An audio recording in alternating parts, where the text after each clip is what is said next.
All right, welcome back to Club Conversations, the most boring podcast in the world. We've brought on the most exciting guest in the world, Matthew Roche, or Matt. I think Matthew is kind of cooler, though, so we're going to go with that today.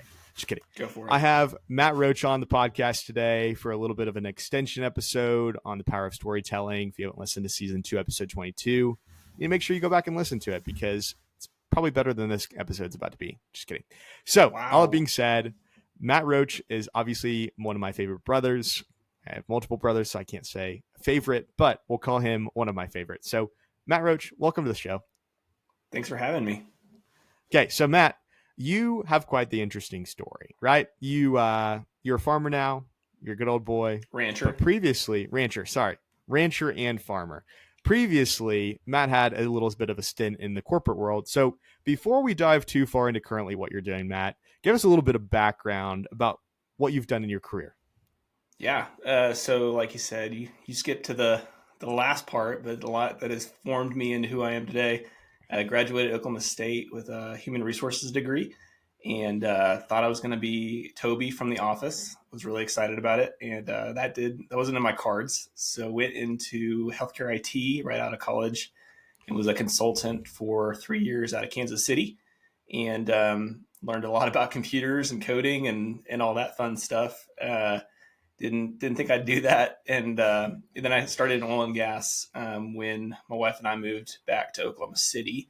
Started an oil and gas firm in the health and safety division, and did a lot of data analytics there, and just loved. Looking back at my first job, I didn't realize how much data played a part in it, and that's what I loved about it. And when I went to oil and gas and started doing some of the data analysis on the HSE side, I was like, man, this is really fun and exciting, and you can really gain a lot of information to help make good decisions. So did that for 5 years, left oil and gas and went into consumer with Sonic, the drive-in, and did performance analysis there for another 2 years and just loved it. Loved the storytelling and the data side, and decided to make the move to, like you said, ranching and real estate and all that fun stuff. So You're now in the fun profession, no longer in the corporate world. So here we are. Now, I that's think you right. have a really fascinating story, right? Obviously, we talk a lot, but we've talked a lot about how even you're using data and storytelling and different, connecting different variables in consumer behavior for what you're currently doing, right? In real estate. And I think as real estate agents, right, it can probably be easy just to think about selling a house, think about some data points, but not really focusing on that experience. So we've talked about your background. I'm curious to ask what has inspired you or what do you currently do when it comes to the real estate side of things? Do you incorporate storytelling or do you incorporate data/data driven techniques into what you do? And if you do, what does that look like? Yeah, absolutely. It's a great question, and I think it's really important, especially like you said. So many people think of real estate agents as just contract, or hey, they got some cool pictures, or they put my house on Facebook, right? And it should be so much more than that, and it should be driven by the data. It should be there should be a good story to it, especially when you talk about storytelling. I think that's super important, and something I think a lot of the industry can miss sometimes. And I think that's why it's really important that we as realtors, but then even just in general as society, have a story to tell. I think back to when we started ranching, I have a background in horses. My wife came from a ranch in New Mexico, southeast New Mexico, but we moved to Oklahoma. We didn't have any family land here. There was nothing to take on per se here in Oklahoma, but something that my wife and I talked about a lot was, hey, we want to teach our boys how to work hard and have responsibility and to work towards growing something. And so we thought, well, let's go buy a ranch, right? That's pretty easy, right? And so but we found out pretty quick that like, hey, that's a big expense. There's a lot of hurdles you have to get through. And so that's where the storytelling piece comes into my journey is we walked through the whole process of getting a loan through FSA for beginning farmer rancher. And we have a love and a passion for the ag industry. And so we bought this ranch and we're starting the process and loving it. And then I started thinking like, okay, how do I help other people get into what I'm doing today, that maybe don't have family land, maybe have to get a loan, walk through the whole process. So that's really where I kind of changed gears and said, hey, I think this real estate thing might be something I'd like to do, um, and purely to help other people be able to have the opportunities that we had, not having family land or a way to get in per se to the market. So that's my story as a realtor is, hey, I want to help, that's specific to ag. That has nothing to do with residential, but, I started with, why do I want to be a realtor? Well, I want to help other people be able to accomplish things that they have a passion for, and especially in an industry that I love. And vice versa on the residential side, what should be our goal? Well, hey, it should be to help that person find their next home, and help their journey. So that's where storytelling, I think, plays a big role in all of society, but then specifically in our situation is you've got to have a starting point and a vision, right? And then I think you have to have a background or something that pulls you into it, because that's what's going to help you make you most relatable to those that you're helping serve, or your clients, or even just people you interact with. So that's why I think storytelling is huge. I've seen a lot of growth in that, and I think it helps us to be able to communicate that, and to reach people effectively, having that storytelling. So on the residential side, that, full circle, sorry, rambling answer, but you asked, do we use data driven, or do we use the storytelling? And yes, every house, we have a story to tell, right? We have a way to, or we should have a way, to help market that to the consumer, to the buyer or the seller. And I think that's, a piece that some get and some don't. And I think that really helps differentiate those in the industry is what's your story and how are you saying it? That's awesome. Love it. And it seems like you're pretty successful at doing that. So that's awesome to see. Now, I'm curious, right? When we think about the market in general, right? We know that buyers are, traditionally speaking, pretty overwhelmed with options, right? So, there's a lot out there. There's a lot of things coming at them content wise. I'm always curious to ask, how do you ensure, and you can use a specific example, or if you have any advice here, how do you ensure your stories are authentic and emotionally engaging, right? Because it's easy to say one thing as, hey, let's build a story, but how do we ensure that it's both emotionally engaging and authentic at the same time? Well, that's a great question. I think, personal experience, and I'm going to relate it to real estate, but you always have those showings, right? That you see the pictures online and you're like, oh, this is beautiful. This is my dream home. Everything I want it to be, right? And then you go see it and it's like, oh no, like they took that on a really good day, or oh, they hid this part of the picture, right? I think we And I actually think experienced that's that a couple months ago with I think looking we at our did, house. yeah. And so I think, when you talk about storytelling and kind of narrating what the consumer gets to see or hear, I think that's a great example of, in my industry that I see a lot today, is you walk in and you're like, oh, wow. And you can tell when you have a really good photographer, you can make things look a lot. You can make things look a lot better, right? And I think that's the important thing. Something we've always talked to all of our clients about is, hey, we're going to go get really good quality pictures. It's not me taking them on an iPhone, right? Like we we get the professionals out there. But it's also the fact of, I want every person coming through a listing of mine to walk in and walk out saying, wow, that lived up to expectations, right? For the picture, like they walked in and had the exact same experience that they saw online, looking through Zillow or Realtor.com, right? And so I think that's the huge piece of it, is we have to control the outside forces in a way to set expectations. And so I think, one thing when we were building our brand, we got to sit down with Club Creative and really help to say, hey, like, what is our vision? What is our brand going to be? What are the things that are important to us? And that's how, we were able to start that from the beginning and helped create, hopefully, some content and kind of a vision for who we want to be known for, right?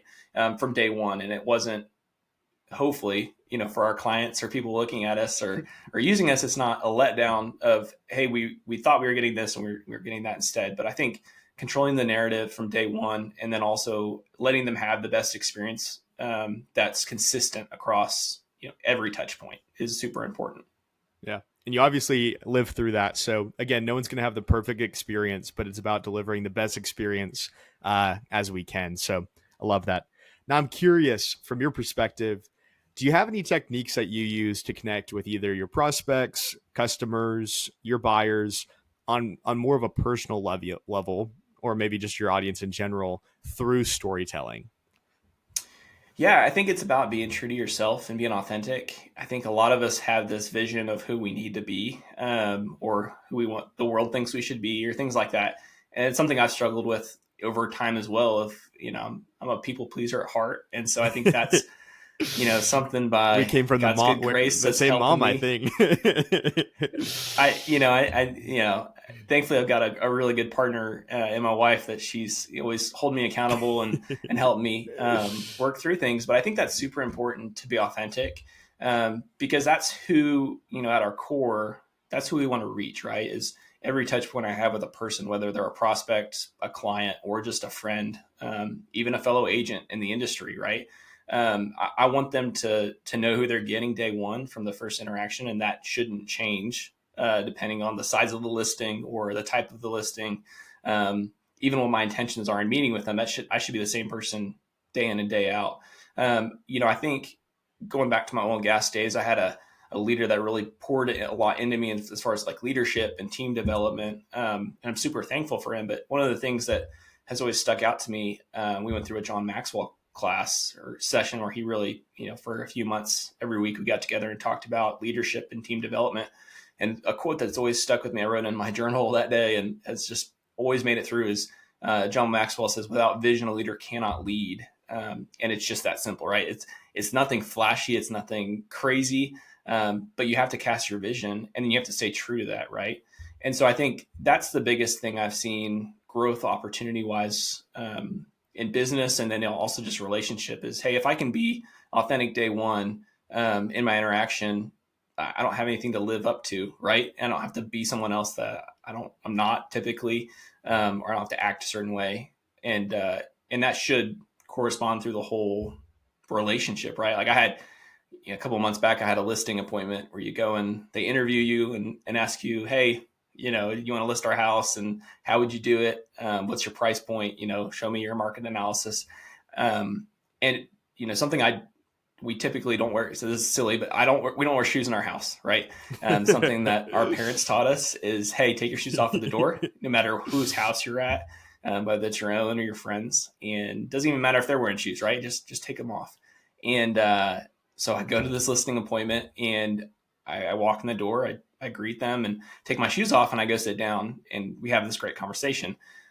A couple days later, I got a phone call from the owners, and they said, "Hey, we'd like to pursue going forward with you, to list our house." And I was like, "Great, really excited about this. It's a great listing, beautiful home, well taken care of." And I said, "I know you interviewed a few other agents. What can you just share? What was it?" And he's like, "Well, actually, you were the lowest priced person as far as like what you would list our house for." And I was like, "That doesn't sound like a good thing, right?"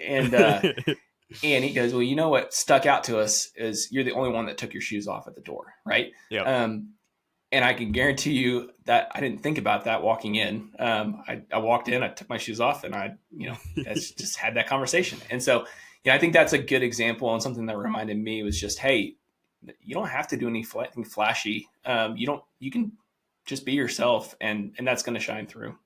For sure. And I think we know a general rule of thumb, right? In the business world, when we have do business with other people, the better we treat them, the more respect we show them. You can be the lowest priced person in the room. You can maybe not be the highest priced person in the room, but traditionally speaking, that leads to higher volumes than just what you can offer or what you say. That's awesome. It's a great story. Love that.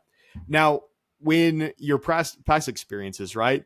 I'm curious, real world, we like to talk about real world examples here. So, do you have any memorable stories where, a well told narrative directly led to a successful sale, maybe enhanced brand loyalty? Do you have anything that you can share from a success story or real world example that maybe you can share with the listeners? Yeah, I don't know how good this is going to be. It's something that sticks out in my mind. I had a friend from college that had asked me to look at some land for him. and this land had been on the market for a long time. And we went out and looked at it, and I had just gotten a drone, and this is going to sound really silly, but I had just gotten a drone. I was really excited to use it. And so I go out there and I'm trying to figure out how to fly this thing. And my buddy and my client is standing right there, and he's kind of laughing because I can't get the thing in the air. And anyways, I take some really raw footage, and I was excited, obviously, because it's my first video I've shot with my drone. And I go back later that night, and I spend way too much time editing it and clipping it just to make it look perfect. And looking back now, I'm like, oh, I can't believe I actually published that. But so, do the video, and I sent it to him, and we ended up getting that transaction. We closed on the land, great. But I ended up sharing that video with a few other people around me, and something I saw from that was just like this hunger for a vision, right? And I think that ties back to storytelling, and it ties back to kind of a personal mantra. It's like, if you can cast vision for what something's going to be, this is a raw piece of ground that most people drove past, and it was just Oklahoma land, had some trees, had a pond. But man, when you put a video with music and talk about like a drone flying over the pond and seeing a fish, jump out of the water while you're doing it, it was just like perfect timing, right? When you just kind of put that all together, and you're like, you kind of cast a vision for what the property could be, right? And I think we've seen a lot of really good response just from using some of the technology at our hands. I remember that one of the first meetings we had was just like, okay, what do you want to be? We sit down with club, and they're like, all right, what's your brand? What's your name? What do you want to be? And then helping, I remember those conversations, it was just like, here's some tips and here's some things you can do to help push your brand further, right? And being intentional, and being purposeful, and then also being creative, right? Club creative, be creative. And so I think, part of that too is just like, hey, anyone can make a drone video. You can go buy a drone, off Amazon. But hey, if we use the technology and some of the tools we have to really cast a vision for what we want this property to be, or what this property could be, if you're on the buyer side, it's using those tools, I think can really be effective and lead to some really good outcomes. That's awesome. Look at you coming in with your real world example, just taking people's properties and making them. I think next time, I think the advice I would give you is make a whale come out of the lake or something. So it's definitely not Photoshop. Maybe have like, I'll just get you on the bank fishing next time, throwing out some food or something. I love it. I wouldn't catch anything. I'm terrible at fishing, as you know. So lots of we spent fun little tip. Me and Matt and our other brother Josh, we spent plenty of weekends on a canoe fishing, and there's lots of good stories. We'll leave that to connecting personally to hear some really great stories about that, including peeing off the side of the canoe, but we can talk about that later. That wasn't me. I think that was all of us. That being said, I love hearing the real world examples, and I think it's absolutely incredible. Now, when we shift and we think about just generally speaking about the marketplace, right? We know that there's a lot of digital platforms and there's a lot of tools out there to distribute your content or tell your story. So currently at this moment, what are you using from a platform perspective, and are you tailoring your message for different channels? What does that look like?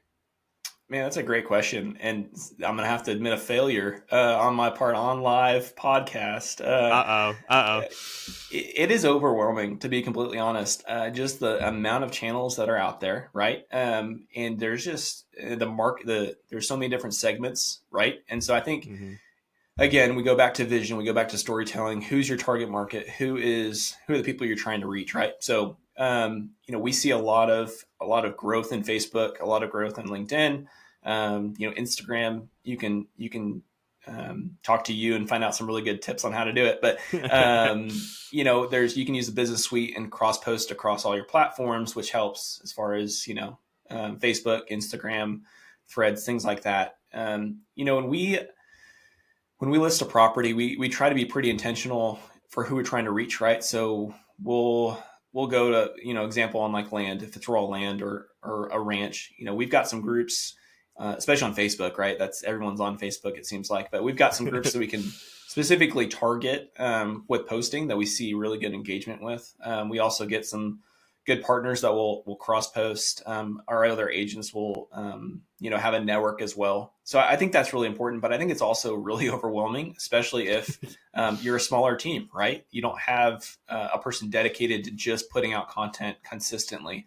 And I think that's something I've learned and I'm still learning today is the consistency aspect, right?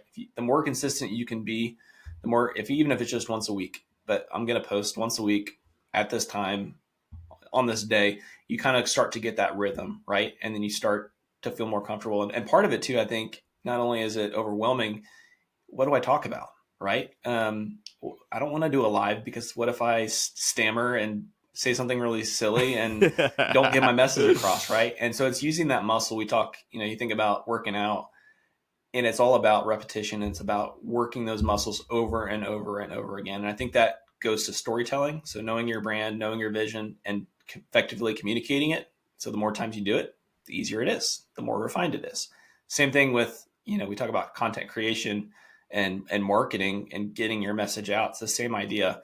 So I will admit on live, I don't know even what this is, podcast or YouTube live or whatever it is, podcast world. That's right. I'll admit that I have a lot of work to do on this, but it's something we can grow, especially in 2025. Is to say, hey, let's be a more consistent in this, and let's make an effort to change and to adapt, because everyone's online now, right? So Yep.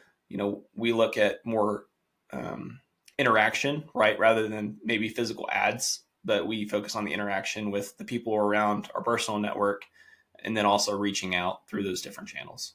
For sure. And I think the listeners can appreciate the vulnerability and transparency, because I think at the end of the day, no matter what type of role you're in or where you're at in your business, I think that's one of the largest struggles that people face, right? And again, there's a lot of other struggles that business owners face. But, the funniest part about this conversation is we literally had a conversation as a team earlier today about our content strategy, right? We're positioning ourselves, we're trying to figure that out. And we're struggling with that, right? We're struggling on how to position ourselves in the right way that people know what we do, but at the same time, it's not convoluted, enough information. And so I think that's the unfortunate part about nowadays is we have such an accessible market with such a wide range of people you can reach, but the possibilities are endless. But there's also it makes it overwhelming, because do you post the same things on different platforms? Do you do different things across each platform? And I think your analogy on the gym is a perfect analogy, right? You see the guys that they go work out and it seems like overnight they've become jacked. I've got one of my buddies that you put me and him next to each other and his muscles are about the size of my head on his chest, and he is jacked. And if you think about the time that he puts into the gym on a daily basis, right? He spends a lot of time in the gym working out. He takes a lot of supplements. He eats clean. It's not just he decides to go lift for 30 minutes and he became jacked. He dedicated his entire life, right, to that. And so it's the same element, right? If you want to get jacked, if you want to do well in business or online or whatever that looks like, it does take that consistency. So look at you coming in with the real-time example. Well, I don't know about that, but I think another thing too to think about is like give it a try, right? It's especially if you're not versed in this realm, right? Like I'm not by any means a marketer. I struggle with what to post sometimes, but I think just doing it and seeing the results, whether it worked or not, that's okay. You're gonna fail sometimes. You're gonna have content that only gets 100 views or that gets no comments or no shares, right? But that's okay. Like at least you're trying something, and hey, I need to tweak it. It's something we look at now is, and we haven't historically, but in the last 6 months, we've started looking at what content have we put out and what's been the most effective, right? Is it is it posting a picture? Is it posting a video? Or is it like talking about real life? Some of my best, most viewed and most interacted with is just like us at the ranch rolling out hay bales and the kids, getting stuck in a hole on the four-wheeler, right? Like things like that. And I think there's something to that, right? I think there's a give and a take. We can't always just be focused on putting out content for business, right? Like I think people want to see who we are as people too. But I think that's my takeaway too is, hey, just go do it. And even if it's a failure, at least you can learn something from it. Use that data to say, hey, let's try posting at a different, 9 o'clock at night there's not going to be, or maybe that's a great time depending on your audience, right? Or first thing in the morning, maybe that's not great, but try it out, kind of see, get some of those tests in, where you're comparing and contrasting and saying, okay, is there a trend here? What do I need to do with this? For sure. I have a great story on consistency. My YouTube channel, I almost gave up doing YouTube for Club Conversations because what I did was we did a distribution strategy across our platforms. We did 3 reels a day for 60 days, right? So we created a bunch of reels. We posted. So we're looking at 180 reels that we basically created. A lot of them were pre-cut. It wasn't like we spent a ton of time. Posted them, scheduled them, and we're about 90 days in, or 60 days or 45 days in of 60 days. I had no views on any of my reels. Okay. Talk about you've put all this effort and you get nothing. Okay. Thankfully, I knew someone that was very experienced in YouTube looking at my account, realized that I had selected 4 kids thinking that it wasn't explicit content. So my reels were delivering on YouTube Kids, not regular YouTube. So there is the element where Club Conversations almost did not continue because I selected 4 kids on YouTube, not for kids. So great learning lesson. If you are looking at doing YouTube, make sure you select not for kids. Does not mean it's adult content. It means that it is not for YouTube Kids. So there's a life lesson for you right there. Now, as we as we wrap up, I'm curious, right? I always like to ask this question. So when you're looking at, let's say, both small business owners and or real estate agents, right? What advice would you give them when they're looking at integrating storytelling in their marketing? What advice would you do? What would you tell them, your younger self or someone that's starting in the industry or someone that's been around the industry for a while? What do they need to do? What should they do? How they do it? Things like that. Yeah, I think we go back to the storytelling, and the example I gave, from oil and gas, right? Is it really taught me how important your vision is, having a personal mantra, like who do you want to be, right? And I think it can be as simple as I want to be a father that loves, I want to be a husband that provides, I want to be X, right? It can be as simple as that. It can also be I want to grow my business to be this, right? But without you can't start without a vision. And if you don't have a vision that's clearly defined, I think you get lost in the weeds and you end up doing something you don't want to do, or in a way that you never thought, kind of was in the realm of possibility. And so I think going back to that, the quote from John Maxwell, it's, without a vision, we can't lead, right? And I think the first step is clearly defining the vision, and then also finding a partner that can help lead you to that, right? I remember one of the first conversations I had, when we started Waving Wheat was, we got on a call with you guys and we are like, hey, like help us. What should we like even look like? What should our logo be? What, like, we kind of have this idea for who we are. I knew what I wanted to do. I wanted to help people. I initially wanted to help people in the ag space, right? Like get a ranch. That was why I became a real estate agent in the beginning, was, hey, I love this, right? So having that vision, and we're still serving people. We still love to serve people, especially in the ag. Obviously we've added on services, for residential and things like that. But again, having that vision for where we're going to start and then staying true to it. Our vision is the exact same as it was day one, when we first met with you, right? It's to serve people, and to serve people well. And so again, there's a lot more to that, but I think that's the biggest thing that, looking back, I'm so thankful for in my life, was having someone push me to kind of create a personal mantra and a vision. And then that helped me in my next step when I was like, okay, I'm going to leave corporate world and do this thing, this life, as an entrepreneur. That was day one. It's just like, okay, what do I want to be? What do we want to accomplish? And then having a partner to help kind of guide us. Cause like I said, we didn't know anything about website design. We didn't know anything about branding. Still don't. Even like how important it is for your colors to match, and your font to be who you are, like things that I would have never thought. And that just started with a conversation with you one day. I was like, oh, what do I do? How do I do this? How do I start an online presence? But I think that's just so important, as you're starting your career, or even if you're mid-career and kind of feeling lost, is to go back to the drawing board and say, okay, what's my vision? What's my personal mantra? What do we want to do with this? And then bringing along people that are going to help push you along to that desired end state. And again, like I said, you've got to try things in order to find if it works. So if you say I'm going to do this, and then 2 months down the road, you're like, oh, that's not possible. It's okay to go back to the drawing board, right? It's okay to add things on, or it's okay to change it up. But I think having that clearly defined vision, and surrounding with people that are going to help push you along, I think that's just so important. Agreed. And I think that's such a key point, right? As we're thinking about this, a lot of people think marketing, you find the golden keys and you implement it for the rest of your real life and you're set, right? Sometimes strategies work for a long time and sometimes they work for 2 months and then they stop working, right? And so it's always that constant adjusting, finding what's new, what's working, what's not working, and adjusting course as is. So I think that's a really important lesson that people can learn from this conversation. Well, this might have been one of my favorite episodes, Yes. since you are one of my favorite brothers. So, as we know, we don't do any pitching on this episode, but if you are curious, if you're in the Oklahoma City area and you're curious about selling land, buying land, real estate, Matt Roche is the guy to call. So you need to find him on LinkedIn. Matthew, is it Matt Roche on LinkedIn? I think it's Matt. Yeah. Okay. We'll do Matt or residential Matthew too. We're not Roche. just land, but we'll Yeah, do both. they do residential, they do land.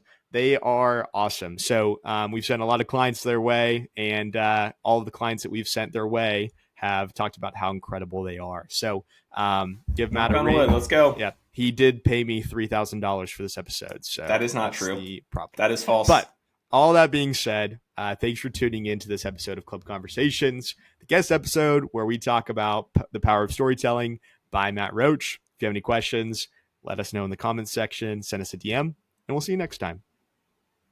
Thanks for having me.